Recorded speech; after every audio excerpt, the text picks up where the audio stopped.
This is how to answer difficult questions, and in this lesson you will learn to answer those questions with all honesty, meaning without lying, but also without retelling your entire life story. You'll also learn to use the PHR framework to ensure that you are putting your situation in a more positive light. So let's begin. This is the PHR framework which I came up with myself. You start with positivity and then honesty and then reframing plus redirection. I bundled them in one because they're both letter R, and you can use one or the other depending on the type of question, which is why it's PHR. Okay, so the PHR framework is a 3-step framework to answering difficult questions. Now, you don't have to lie to your interviewer, not anymore if you've been doing that before. Now, there's one thing I want to tell you. If you do have to lie to get a job, then I hate to break it to you, but it's not the job for you. So let's start with B, positivity. At this point in your life, you are a full functioning adult, a well-functioning adult who needs to deal with life as it happens. So you technically have no obligation to justify your decisions in life. You have to think about that. But since you are in an interview, you may be asked difficult questions that require you to explain the not so good things that happened in the past, or some tricky questions that may be a deal breaker if you answer them honestly. So you may think that, okay, I'm just gonna lie so that I'll get the job, which is not the way to go. But please don't let your past define you. At this point, you should already have learned the lesson, and I hope that you have determined what your mistakes are, and you know that you're not supposed to repeat the same mistakes anymore. So let's work on your mindset. Breathe, relax, chin up, respond with an open facial expression because your interviewer can smell panic and anxiety. So let positivity reign in your interview. Now, say you already have the positivity in place, and I know that it's not going to happen in just a snap of a finger. Just because I told you to be positive doesn't mean it's easy to be positive right away, especially when you are dealing with a tough situation.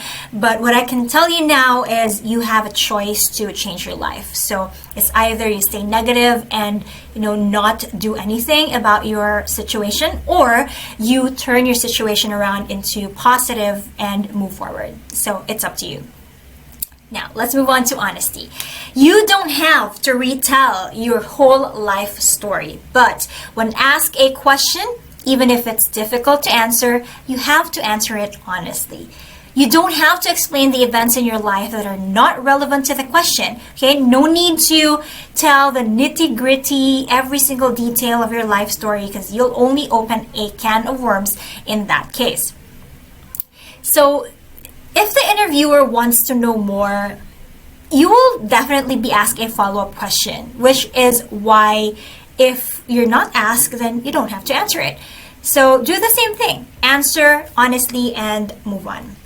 Now, the danger here is that you may be tempted to lie about your previous situation because it's the easy way out at the start. Please don't. You may not get caught now. Funny thing is that truth has a weird way of creeping up sometime in the future. So it may not come up anytime during your initial interview phase or job application phase, but it may come up in a background check. So, you don't want to keep waking up each day wondering if you'll get caught or not, because that's not the way to live. And most importantly, you don't want to get fired before you even get hired. That's so ironic. So now that you have thought about how to be honest, and that honesty is really the way to go, I'll explain it further, of course. You will now think of reframing plus redirection. This is very important, so never skip this part. That's in all caps. This is very important. It's good to be honest, but a lot of interviewers will, want to know what you actually did to improve your situation. So don't over-explain, but try to reframe any negative situation to make it a positive learning experience. It's even better that way. And then you can redirect your answer to something more important. So for example, instead of dwelling in your past experience, you redirect it to what your role in the company is and what you can contribute to the company. So how does it work? Look at the situation differently and redefine the problem as a challenge, right? It is not a problem. It is a challenge that you went through in your past life that you were able to overcome because you're there, right? In your interview. That means you're able to overcome that part of your life. So bring up the good thing that happened in that negative situation, and this is important, tell your interviewer what you've learned and realized in that unfortunate moment in your life. This is very, very important.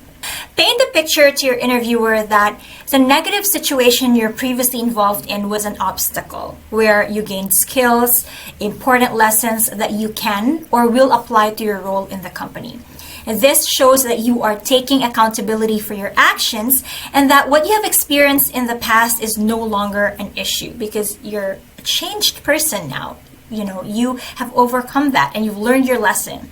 And more often than not, your answers should lead to what you can do for the company, right? So after you have reframed your negative situation into a positive challenge that will help you become a better employee in the company, you then redirect your answers to what you can do for the company.